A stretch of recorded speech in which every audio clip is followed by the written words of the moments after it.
நவகிரகங்கள்ல முக்கியமான கிரகமாக கருதப்படுறவர் ராகு. இவருக்கு உருவம் இல்லாததுனால இவரை சாயா கிரகம், நிழல் கிரகம் அப்படின்னு சொல்றோம். ஒரு மனிதருக்கு தகாத எண்ணங்களான பேராசை, பொறாமை, சந்தேகம் போன்ற எண்ணங்களை அந்த மனிதரோட மனதுல தோன்றுவதற்கான காரணமாக இருக்கக்கூடியவர் ராகு தான். அதனால ராகு ஒருத்தருக்கு சரியாக இல்லை அப்படின்னா அவர் எடுக்கக்கூடிய முடிவுகள் எப்பொழுதும் சந்தேகத்தோடையும் ஒரு நிலை இல்லாமலும் இருக்கு.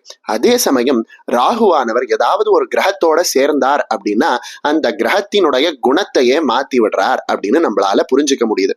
ஒரு உதாரணத்துக்கு சொல்லணும் அப்படின்னா ராகுவானவர் சூரியனோட சேர்ந்தார் அப்படின்னா அதிகார ஆசை அந்த மனிதருக்கு அதிகமாக இருக்கு. அதே போல சுக்கிரனோட ராகுவானவர் தப்பான நிலையில இருக்கும்போது சேர்ந்தார் அப்படின்னா அந்த மனிதருக்கு தவறான ஆசைகள் ஏற்படுது.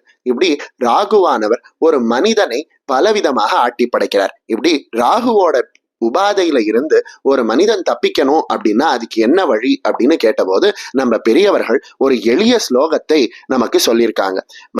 மகாஷிரோ மகாவக்த்ரோ தீர்கதம்ஷ்ட்ரோ மகாபலஹ அதனுச்சோர்த்வகேஷச்ச பீடாம் ஹரது மே தமஹ அப்படின்னு சொல்லப்படக்கூடிய இந்த ஸ்லோகத்தை சொல்லி நம்மளால முடிஞ்ச போது இந்த ஸ்லோகத்தை ஜபம் செய்து நம்ம கருப்பு உளுந்தை தானமாக கொடுக்கும் பொழுது ராகு பகவானுக்கு நம்ம மேல பிரீத்தி ஏற்பட்டு ராகுவினால் வர தோஷமானது நீங்குது அப்படின்னு சொல்றோம்.